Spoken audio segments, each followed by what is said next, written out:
Let me share some stuff with you.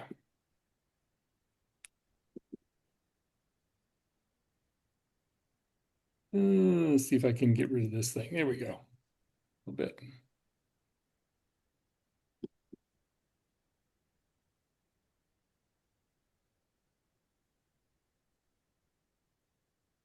Well, I didn't set out to be a photographer.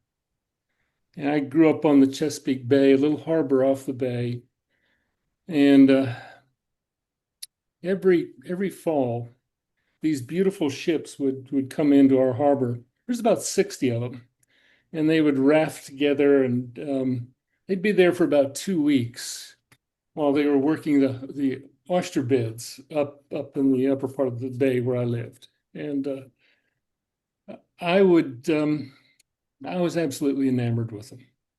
And when I was in high school, I would often slip out of the house early in the morning, well before daybreak, usually dropping out a window so my parents wouldn't know I was leaving, and go down to the harbor and try to beg a ride on one of these and spend the day with them out on the bay, as they said, drudging oysters. No, I'm sorry, it's even worse than that. It's drudging oysters, and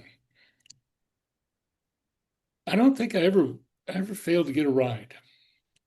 And but usually when I first rode with the captain for the first time, he'd make me stand back by the helm and with him and stay out of the way. And then they gradually got to the point where, I would adjust the jib fore aim or something like that. And other times, most of the time, I would shovel oysters around the deck, balancing the boat.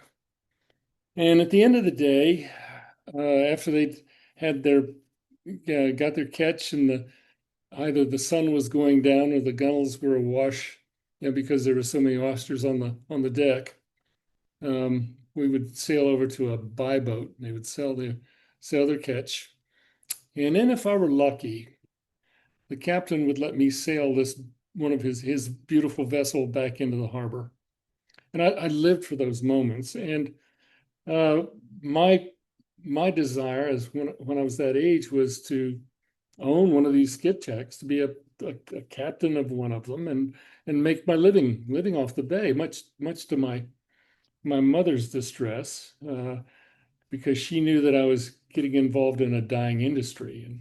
And when I was in high school, there was about 60 of these that came into our harbor every year. And now I think there's 12 working the bay. They're the last sailing fishing fleet on in the Western Hemisphere. It's kind of special. Well, that didn't happen. I went away to pick up an education, and I came back home a biologist, and I did research in the salt marshes along the bay. And I worked for a university in Washington, D.C., and I was responsible for their um, teaching labs for introductory biology classes. We had about 1,200 students in that. And I loved it. I mean, I loved the time I spent in the salt marshes. It was like being in a piece of wilderness in the midst of millions of people. I think there's 9 million people at that time in the Washington, Baltimore area, and here's all these people around me, and yet here I was out in these salt marshes all alone, and I was doing my research and watching eagles and otters and muskrats and osprey and mink and I just loved it, and I loved what I did with my students too, and working with the graduate students that taught the labs. But there, early on, one of my colleagues, Terry Hufford, showed up in my office one day, and he had this guy with him I didn't know. Turned out he was a representative from Harper and Row, and Terry had a book contract, and Terry had already missed two deadlines, and so they were down there to ask me if I would help Terry finish his book, and I agreed to do that, and A lot of what I did was going through the photo archives of National Institutes of Health, Smithsonian Institute, Agriculture Department, trying to pick up images that we could use for illustrations for some of the things that were in the botany textbook.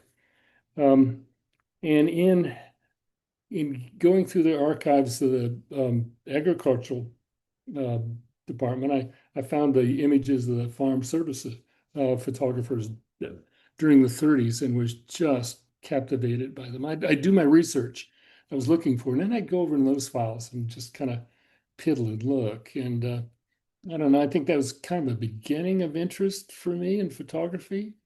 Um, but anyway, so that happened, and then um, a couple of colleagues and I decided that we needed a new laboratory manual for the non-science majors.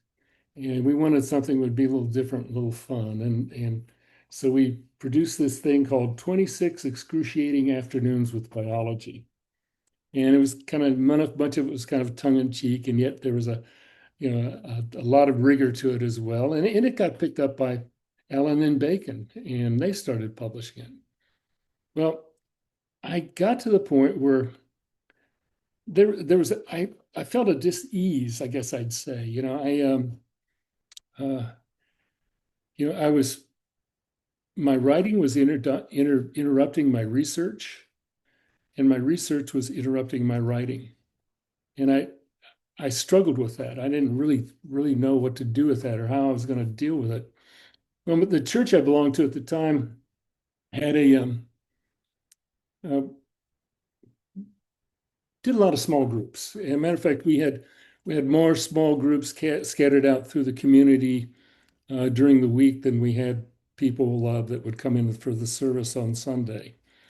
And being biologist and interested in animal behavior, what did I have in these small groups but little critters running around doing interesting things. And so I did a book on group dynamics and how to use small groups in a church. And I I wanted to get it out, and I sold the rights to it for $300, and and I felt good about that. But I I was working, I was struggling with my disease, and there was a retreat house on the Severn River run by a Jesuit priest. And I don't know if you know much about Jesuits, but they're very academically inclined. And this guy was an astronomer. And I got to know him, and I would slip off at times and spend some time with him, and sitting on the banks of the Severn and watching it go by. And he would talk about his stars and his galaxies, and I would talk about my salt marshes and my critters. And I told him one day about this ease that I had between my research and my writing. And he said, "Well, you know what you're struggling with." And I said, "Well, what?" And he says, "You're struggling with your vocation." And I said, "You mean my job?" And he said, "No, no, your vocation, from the Latin vocatio, your calling." Well, I thought about that a lot. And by the end of the next year, I'd left the university, and I don't know, I had kind of this idea that I would be this author, and I had the royalties coming in from the other two books. And the irony of the small group book, it was the most successful of any of them. It sold nearly 1 million copies in its publishing lifetime.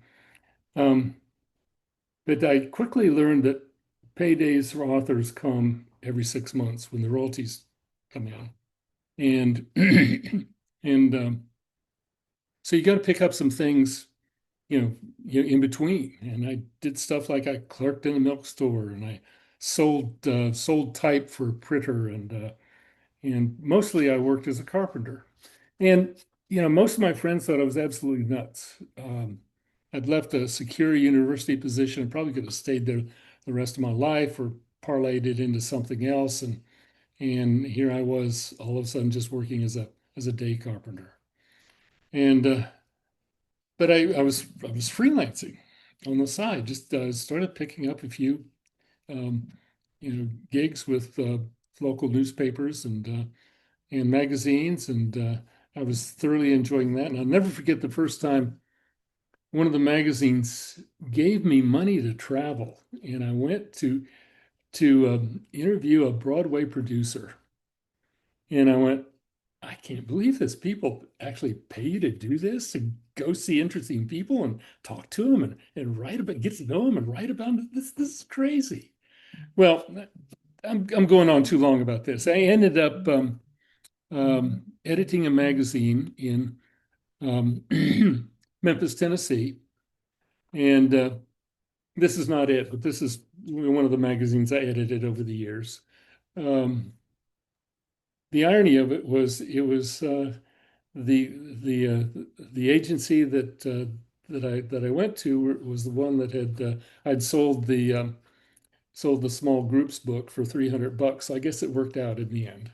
And from there I went, from Brotherhood Commission in Memphis to, at the time, Home Mission Board in Atlanta, and then eventually um, the International Mission Board in Richmond, and where I stayed for 20 years until I retired. Um, but my time in Memphis was really formative. It was a small organization. It only got 20% of its budget from the Southern Baptist Convention, which meant we had to be very entrepreneurial and raise 80% of our salaries. And I'll never forget, there was a book that I did every year. It was called Baptist Men's Plan Book. And I went into a plan meeting one day and I said, we ought to drop this. I've been all over the country and I can't find anybody that uses this thing. And and I remember our business manager looking at me and he said, well, how much time do you spend on it? I said, well, I waste 2 weeks every summer on this. And he says, yeah, we can do away with it. Which of our two support personnel would you like to get rid of? And I said, what? And he says, that book supports two of our support personnel. Which two would you like to get rid of? And I get, okay, I get it. I'll spend the 2 weeks every year. Um, but anyway, the magazine was going well, and then we lost an editor, and we brought in this guy, and many of you know him. His name's Jim Burton, and he was a young fellow and excellent photographer. He'd worked in some of the most visual publications in the country at that time, Geographic, and I don't know. He worked with the Topeka paper and that sort of thing, Dallas Morning News, and Jim's, and we thought, wow, we were so lucky to get him, and the possibility of his photography and my writing. I thought maybe we could just do something special. And so we divided the magazine and we had an edition for younger men and an edition for older men. And Jim took the older and I took the younger. And I began mentoring Jim with his writing and his editing because that was that was his growing edge. And he began mentoring me with my photography. The magazine was photo driven. I'll be candid with you, I wasn't that good, but it was kind of passable. And until Jim came along and began working with me, within a year we had doubled the subscriptions to that magazine between the two of us. So Jim was a very significant person in my life. Um, and it was really interesting. Towards Jim died a few years ago of ALS, Lou Gehrig's disease. I still miss him.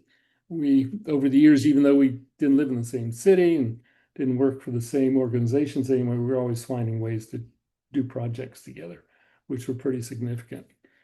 Um, but anyway, um, towards the end uh, of of both of our careers, we were at a professional meeting. And and the irony was people were coming up and talking to Bill the writer. I mean Jim the writer and Bill the photographer. And I remember Jim turning to me and clapping me on the back and saying we did a hell of a job mentoring each other. Well, that's kind of my background. Let me show you some of the stuff I've done. How's that? Get away with this. I think I think many photographers have a moment or a frame that everything that preceded it and everything that came after it was totally different. And for me, this is kind of the frame for me. Not it was the moment that I don't know, kind of everything came together with me. A moment, composition. It was from this. I mean, if you look at this contact sheet, this is they truly are different. From before that and after that, everything done after that. Well, I had a vice president of women's services for a large um, hospital corporation tell me that I took beautiful images that no one would ever hang on their wall. And I was kind of okay with that because I wasn't doing images to hang on people's wall. I was doing images I hoped would motivate people and touch their hearts and you know you know, get them to see life in a different way and maybe even, change their own lives out of the stories that were done. Well, she ended up buying two of the images, and she bought this one for her office, and she bought another one for her dining room. And so much for not hanging them on their wall. But I think there are two coverages I'd like to show you that are kind of the bookends of my career, and this is the latter bookend, and this is Raja, and he is another Mother Teresa.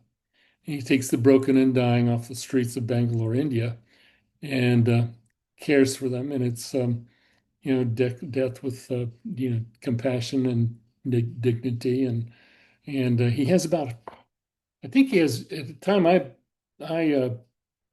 did the story on me. I think about 400 men and women and children that were living with him that were in some stage of between a robust life and death. Some of them would be there for a long time, months, maybe even a year or so. Others maybe just minutes, hours.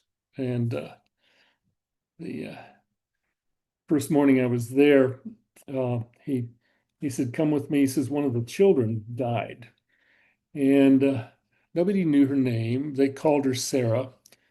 She was about 18 months old when she was found on the streets. Nobody claimed her, nobody wanted her, and she was kind of one of India's throwaway children. And she lived until she was about 4 there with Raja and died of tuberculosis. He's he's wrapping her body and getting it ready for cremation. He The hands on the right are the hands of his physician, and Raja is treating a gangrenous uh, finger. And the interesting thing is these physicians that volunteer with him have trained him to do a lot of things. So when they're not there or can't be there, he can deal with them. This is what Bangalore looks during the day. Like during the day, the homeless, sleep during the day because bad things happen at night. Um, Local hospitals send people to him that are within, this woman I think lived less than an hour after she came to his home of hope. This is Ibram, and Ibram at the time lived on the streets. You can see he's having trouble trimming his beard. Uh, he's had a stroke, and Raja was kind of keeping track of him and saying, well, one of these days Ibram's going to come with us. And he said, but I'm going to keep track of him until he's ready to do that. This woman was found on the street. She lay on the street for 3 days before somebody contacted Raja. And the reason for that, there's a cultural thing in India. Excuse me. If you help somebody like this, you're responsible for them. And so people have a tendency to step around them rather than take responsibility. She had obviously had a stroke, and I think she also died while I was there. This fellow's son came to him one day and said, Dad, there's not enough money to feed you and the children too. You have to go, and put him out on the streets. And he's just walked into Rogers Center, looking for a place to stay and a place to get something to eat. The story here is not in the face, but in the hands. The hands belong to a guy by the name of Babu. And Babu was a translator in India's burgeoning internet um, industry, spoke 8 languages, um, got involved with alcohol and drugs, ended up on the street, lost his home, lost his family, lost everything, was near death when they brought him into Home of Hope, and he's one of the few that survived and grew stronger and eventually went back out, to cobble together a life again. But Babu comes every Tuesdays and every Saturdays, and he either shaves the men, and I think it's Tuesdays it shaves, and Saturdays it's haircuts for the men. And he said, ask him why he did this, and he says, I want to give something back to the place that gave me my life.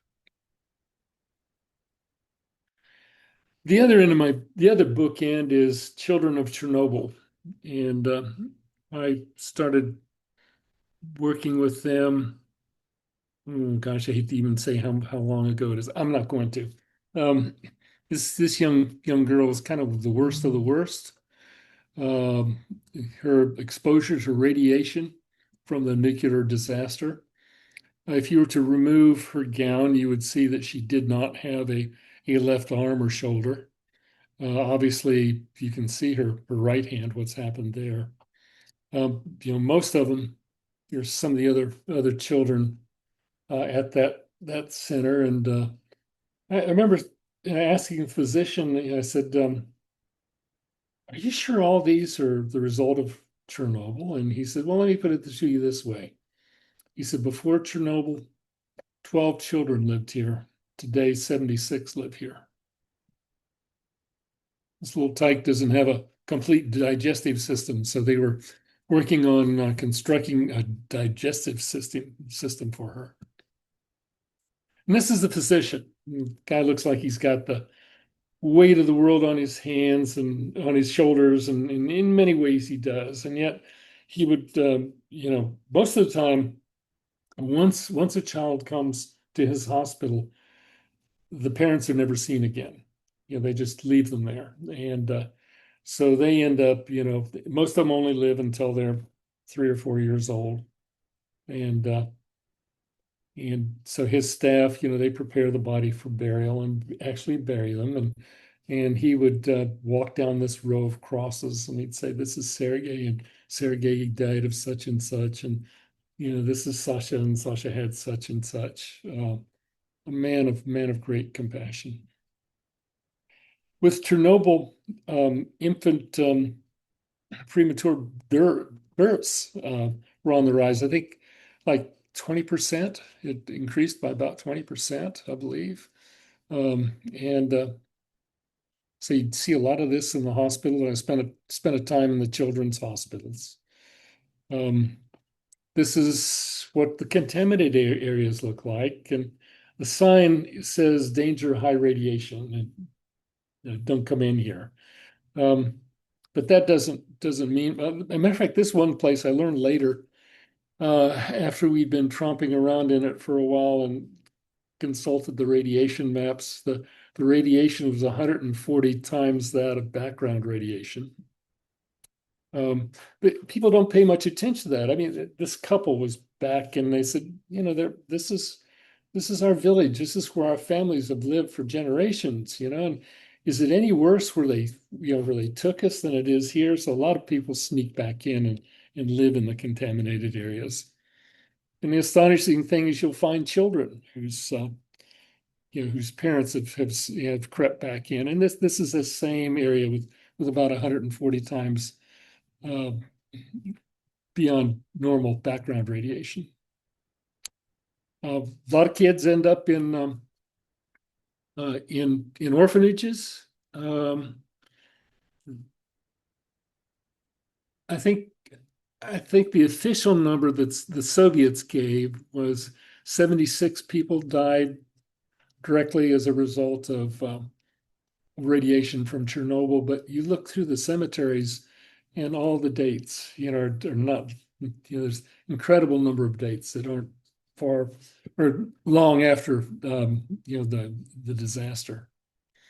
And again, the um, orphans, more than 20%. Them, I think it was 24% at the time of the children of Belarus are in orphan or were in orphanages.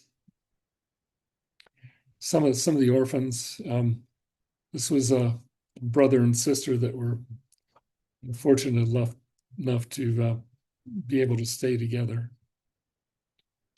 A lot of the parents die, not only dying from radiation, but they're what they're called, yeah, um, they have social disabilities such as alcoholism and whatnot, cannot cannot take care of their children, and with the collapse of the Soviet Union and its economy, many of them struggle to make a living. I uh, I can remember there was a couple I stayed with, and, and they were really excited that they could find butter, and so I went with the wife to stand in line with her when she was trying to buy butter, and I left after a while because I had an interview. She ended up standing 4 hours to get a little bit of butter for us to spread on our bread the next morning. Oh, that child! I should have said something about that. That's my wife on the left, and if she could have taken that child home, that child would have come home with us. Um, but at the time, Belarus was reticent to um, allow their children to be adopted out, which was kind of bizarre because they'd keep them in these orphanages until they were about 16, then just dump them out on the streets. Um, Young boy that was in for evaluation, you can see all the puncture marks around his umbilicus, and this kind of a ominous growth up on his right shoulder. And this is Sergey. Sergey was kind of, I don't know, my poster child. Um, Sergey's dad was a teacher in a small village not far from, in the contaminated zones, and not far from the reactor, and came down with leukemia. So he was being treated with leukemia. The mask is kind of an attempt to at reverse isolation. These kids are, what radiation does is it knocks down your immune system, so they're susceptible to any diseases that come along. And it's not unusual for the parents to stay in the hospital with the children full time. I mean, they just live there together. Uh, and my final image of that, I don't know, the hallways in the hospital, you'd have these long, dark hallways lit by maybe a 40 or 60 watt bulb somewhere along the way. And I don't know, I just, again, this was film days, and I tried to be as still as I could. And I just kind of I see some hope in this. They're Sergei and his dad, coming out of darkness and moving into the light. Well, let me show you some of the other things I've done. I'll just go through them real quick. Um, in Bosnia, we the woman whose face you can't see is Rada Tadic, and Rada, we met her in a refugee camp in Croatia, and she heard when I and a writer were going to sneak into Bosnia. She asked if she could go with us. She'd been separated from her family for 5 years. Her Muslim husband abandoned her job at a law firm in Sarajevo, disappeared when the city came under bombardment, and so we agreed for her to go along with us. And we went and did our stories, and then we spent a day looking for her parents, and they kind of following a trail. They'd been here and they'd been there, and people would send us on. And we eventually did find them. This is the moment they saw each other for the first time in 5 years, not even knowing whether the other one was alive or not. German tourists in Havana taking selfies. Medicine man in the Amazon basin. These three fellows are this is during Arab Spring, and these three fellows are church workers. They're youth. Every one of them is a youth pastor. They'd all been jailed for their faith, and kind of the fresh winds of Arab Spring. They got released from, and they were out on the sidewalk at a cafe, and they were enjoying their freedom and enjoying getting to see each other again, and they'd chat for a while, and then they would lean in and they would whisper. They would whisper a hymn, and you know, I didn't know the words, but I knew the hymns, I mean the songs, and or the melody, I guess I'm trying to say. And they'd go, "Blessed be the name, blessed be the name, blessed be the name of Jesus." And then they'd all, just lean back and laugh. I call this Emmy's the good mother. And Maria had taken her family out of Syria. This is along the Syrian border with Jordan. And when her village began tumbling around her, and she scooped up her family and led them across the desert, avoiding army patrols and whatnot, and lost one child on the way. One child was shot by a soldier, and killed. One child stayed behind to fight with the rebels against the Assad regime, and she's weeping over what she doesn't know what's happened to that son or to friends and neighbors. This is in Richmond, and I did this thing for quite a few years where I would photograph homeless families. And when a family becomes homeless, one of the things they lose are their their photographs. And so I would do these photographs, and oh man, they would show up, and they'd all be dressed up and slicked up, and I chose this kind of awful background. Um, just kind of plain, because these folks didn't have anything, and yet in spite of not having anything, they had each other. Um, Blue-eyed, blonde-haired Muslims from Srebrenica, back in Bosnia again, and this uh, Srebrenica, there was a massacre of Muslims by Christians, and he ended up in this refugee camp. Perrier would love to have this water, this naturally carbonated water. It's just incredible. Of course, they use it for everything, for drinking, for bathing, for cooking. Um, my first overseas assignment was to the Philippines, and I spent time in the Philippine prison, in which Marcos at the time was stashing his political prisoners. And the fellow here is was my translator. And Mario, I didn't think much about Mario being bald, or had a shaved head. I didn't think anything of it all. But it didn't even occur to me that I really never saw any other Filipino whose head was shaved until we walked on death row together, and everybody's head was shaved. And I didn't say anything. I think it was a stunned look on my face. And Mario said, "Yeah," he says, "the only reason I'm alive is they kept me alive to translate for you." And I went, oh, Mario. And he says, it's okay. He says, I'm a Christian. Um, I will see you again someday. I love these women. This is Sierra Leone. These are Sierra Leone. These are the war widows of Sierra Leone. And they had a horrible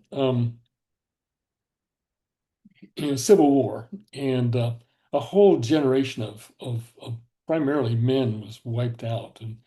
And these women care for not just their children, but their children of relatives and neighbors. And some of them, most of them care for at least 6 or 7 children. And one of them cared for 21 children. And this was a World Hunger Project, which I just was just a delight.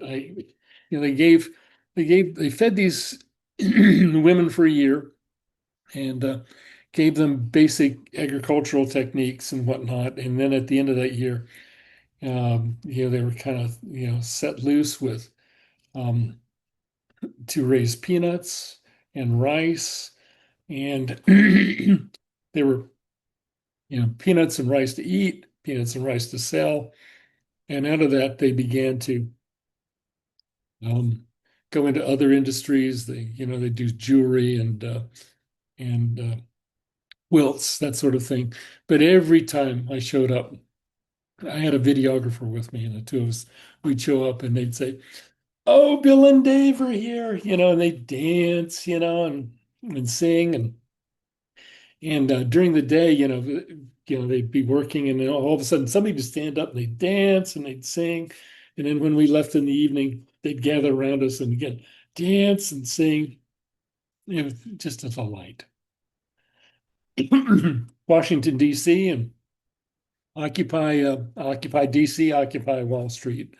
All that time, these women were out on the edge of their encampment at one of the city parks saying honk. And he said, the people would drive by and not honk, and they'd say, well, there goes one of the 1%. And Ahmed doing a lone um, protest in front of the White House. And what he was asking for, he'd been an American citizen for 20 years. And he said, what I want is my country to have the same freedoms that we have here. Well,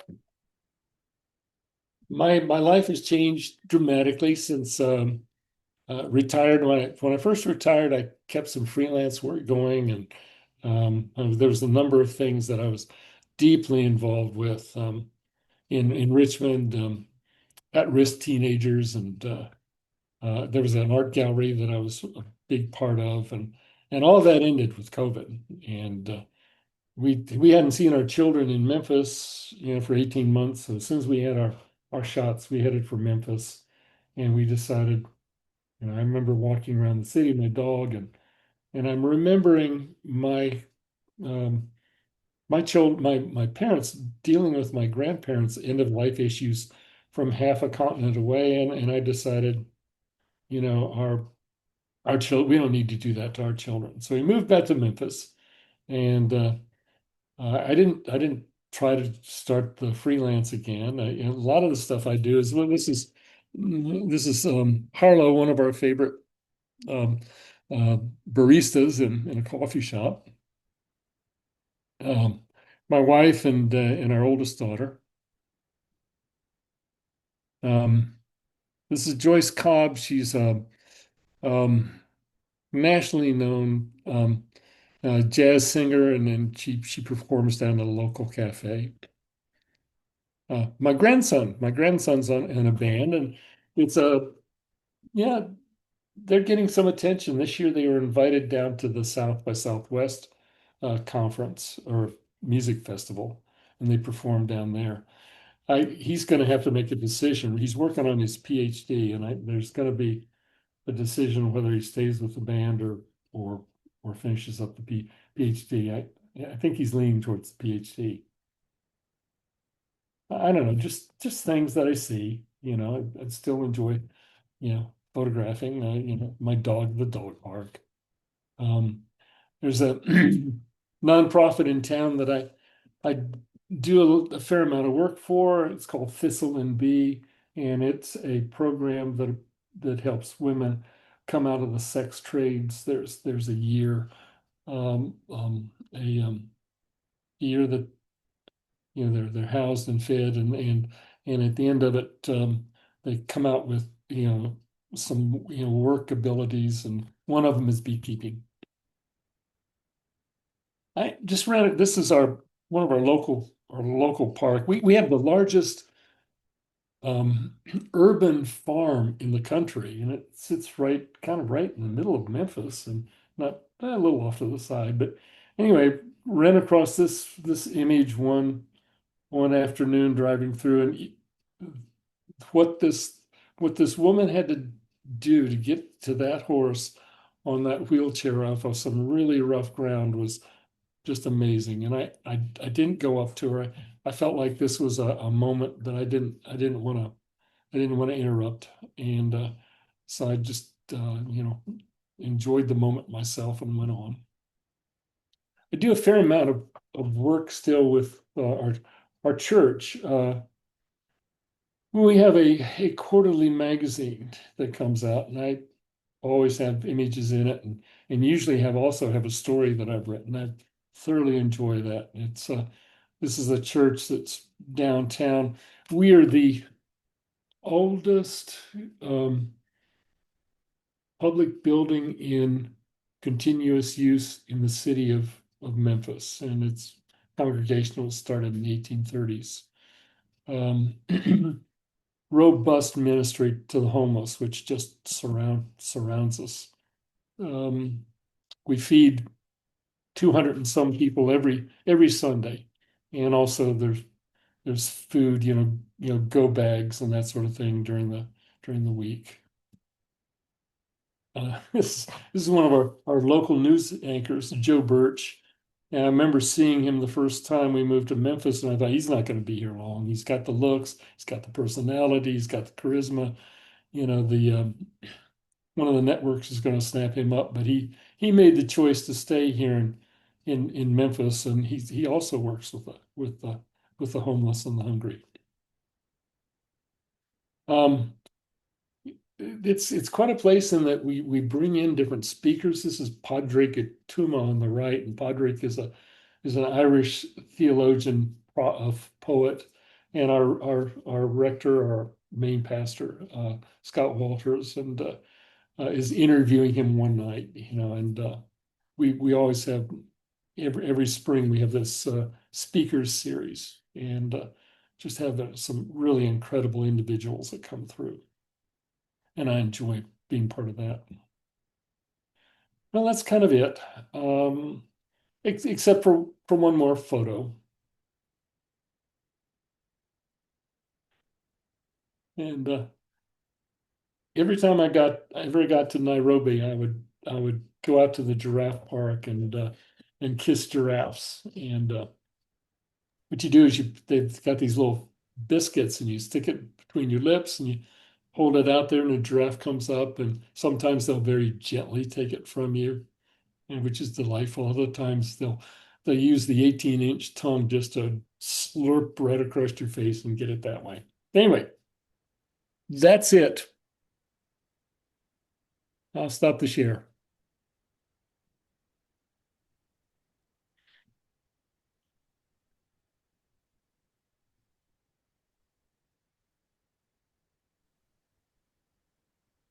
Anybody got questions or comments?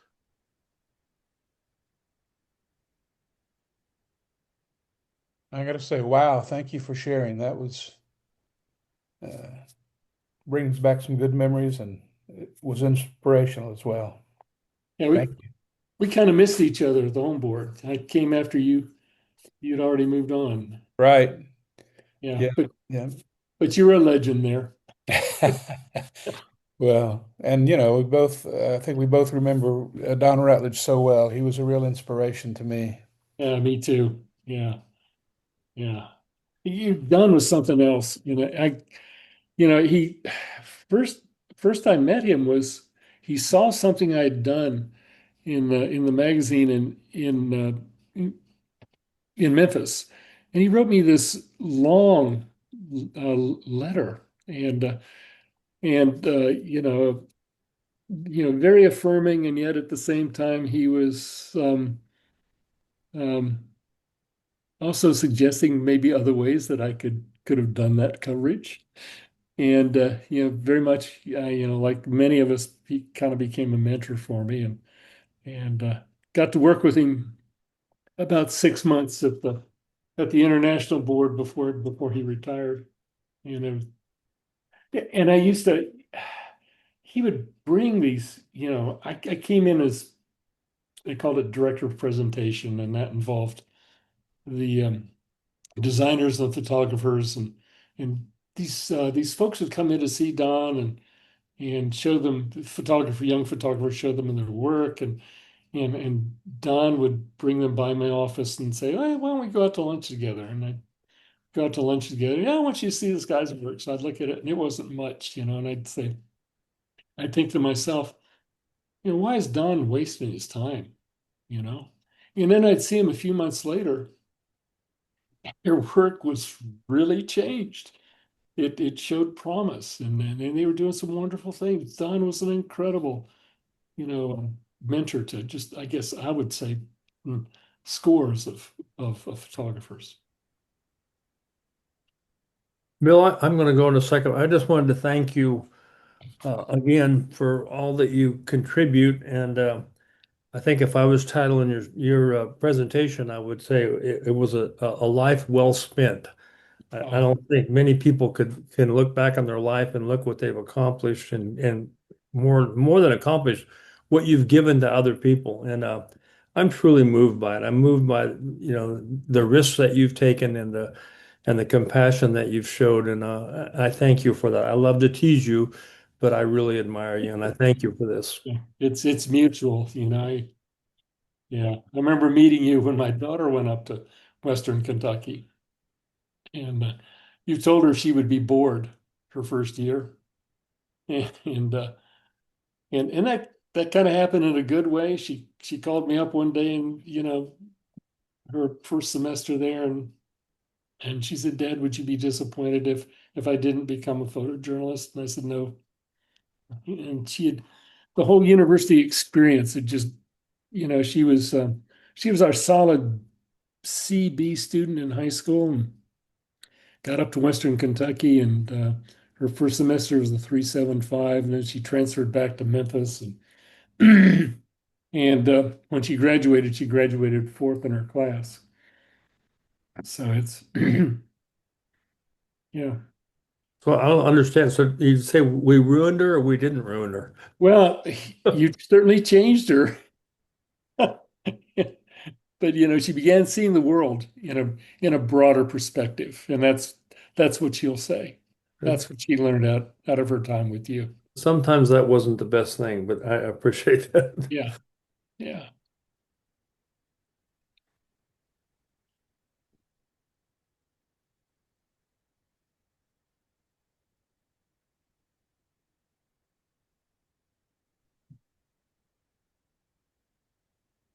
Hey, Bill. Yay, Gibbs. Hey, buddy. I just really appreciate your presentation. And, um, I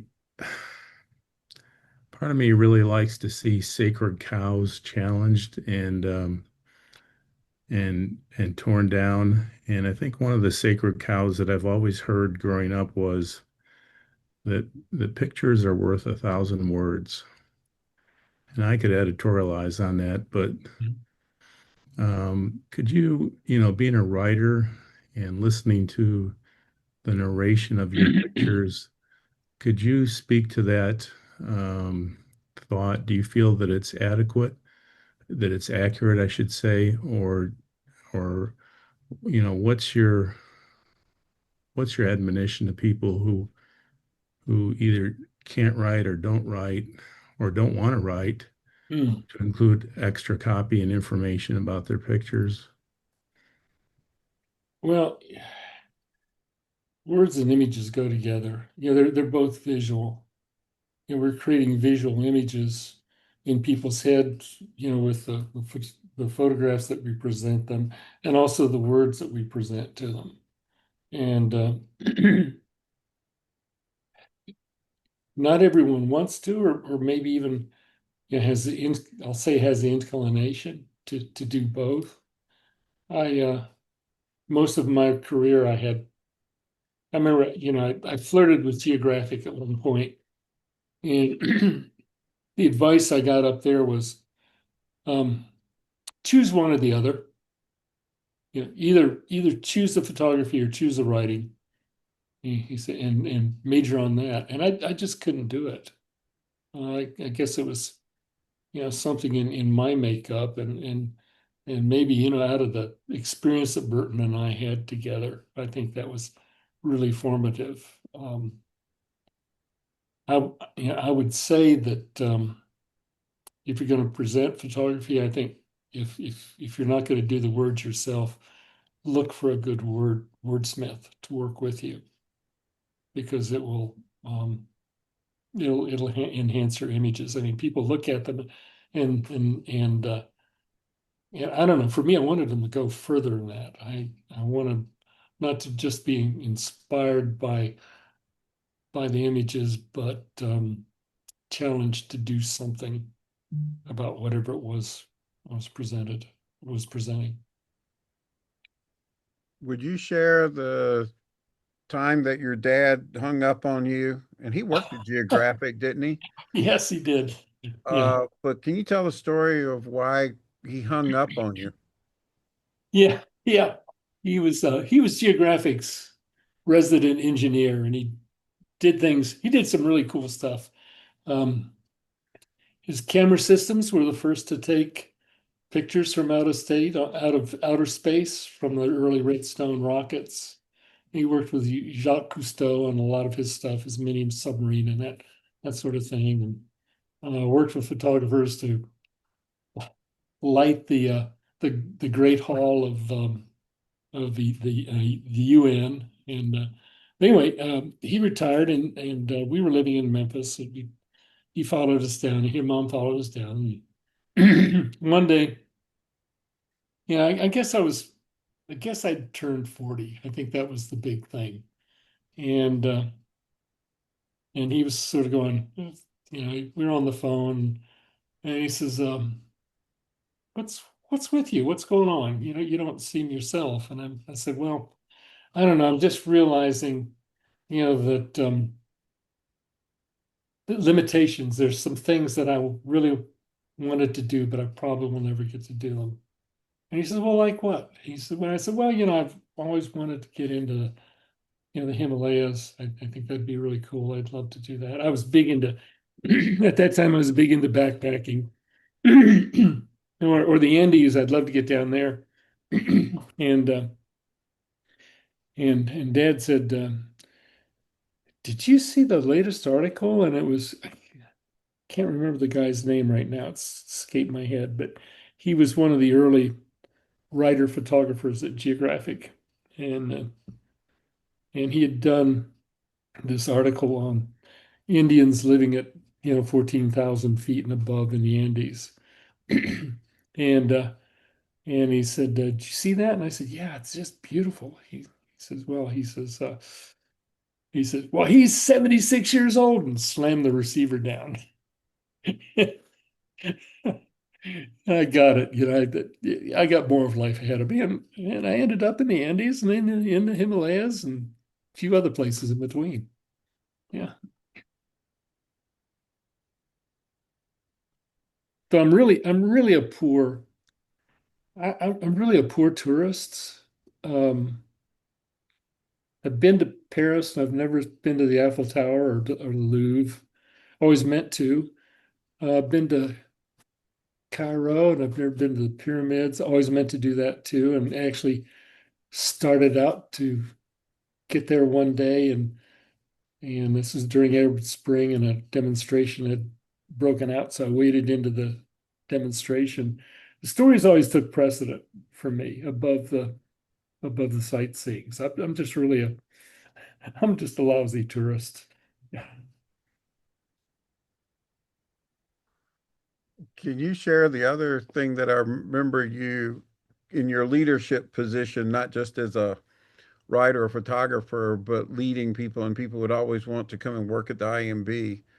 But you had created, I think it was you or in Tom Kennedy or something, you guys had created a letter that you would send out to people. But can you talk about the people who wanted to leave and work where you were and how you talk to students and people?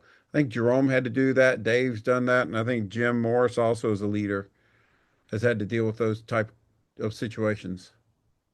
Yeah, I don't know what I would do today, but back then there was always jobs to be had in local newspapers. And so I would send people to get experience, or I would encourage them to get experience. Uh, Tell them, well, you're not ready. You're not ready. When at the IMB, when we send somebody out on an assignment somewhere, it was significant investment. I mean, we're talking, we may spend $10,000 on a story. I mean, that's nothing compared to what Geographic spent, but we're a nonprofit. That was a lot of money, and I don't know, we had to have people that were ready to do that kind of work. So, I try to encourage them, and some of them did. Some of them would keep coming back and back and back. And I remember one guy by the name of Jim Yates, and I finally said, "Well, Jim," I said, "Yeah, I think you're really ready."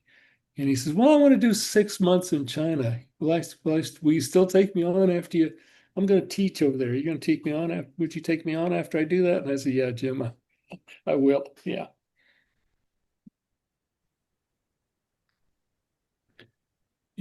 I want to say that the philosophy that excuse me, that Bill and Don and Stanley and others have espoused all these years really, for me, is cut across different kinds of media. So um, I've worked with a lot of video journalists, a lot of the storytelling that you guys espouse and teach works across every kind of media. And I have no doubt you've influenced some of the best of the visual storytellers of our generation, and it's appreciated. Well, thanks. I don't know. You just don't know. But every once in a while, I mean, I'm not sure how much it's my influence, but I feel honored. Well, here's one here today. Here's Julie. I mean, Julie and I ran across each other while she was taking a photo course at YWAM in Kona, Hawaii, and here she is teaching a school in Quebec now. And I just I don't know that I had much influence over that. I was just glad to be along for part of her ride, quite frankly. Uh, Actually, that's I wanted to add something. I thank you for your presentation. I learned a few new things about you, but I want something that we didn't see through your photos.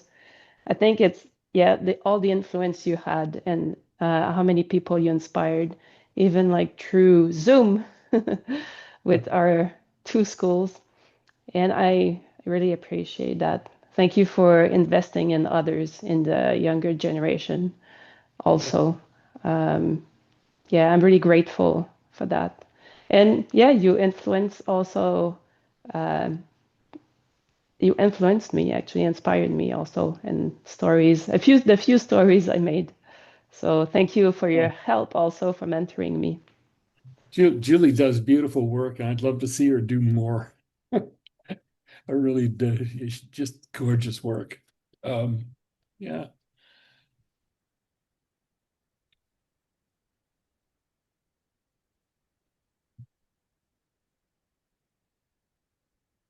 I guess, what you were getting at earlier, Stanley, I was trying to, my cousin has given me a good, a good handle on how the mind works when you get older.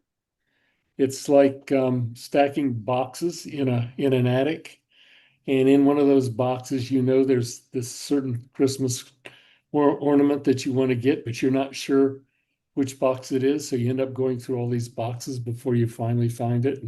And that kind of, yeah, the thing I used to say to some of the, the young photographers that would come, and they'd come to me and they'd say, I actually had people say this to me. I said, if you just give me the chance, give me a story overseas, and I'd say, crossing an ocean is not going to make you a good photographer.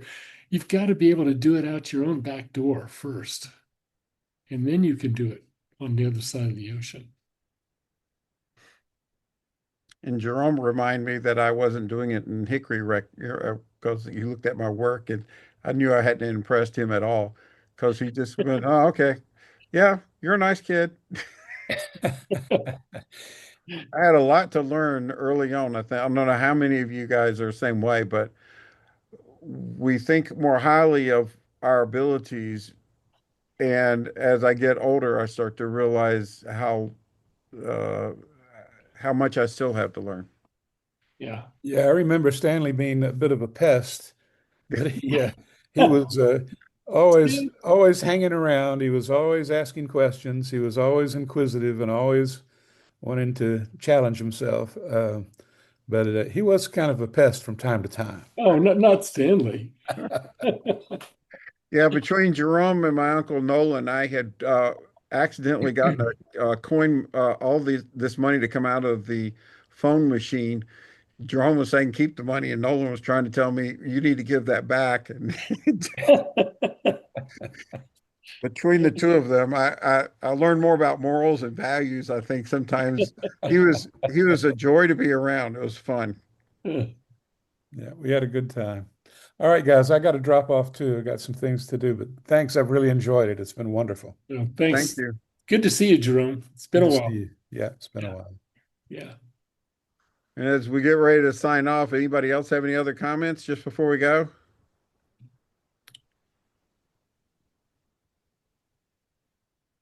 Well, it's good to see all you guys. And thanks, Bill, so much for sharing. And thank you guys for all showing up. And Jim, thank you also for posting that thing on medical stuff. That was pretty cool. Yeah. All right. Well, see you guys later. Okay. Good seeing you again, Bye-bye. Kay. It's been forever. Yeah. Bye-bye. Bye-bye. Absolute pleasure, Bill. Take care. Bye-bye.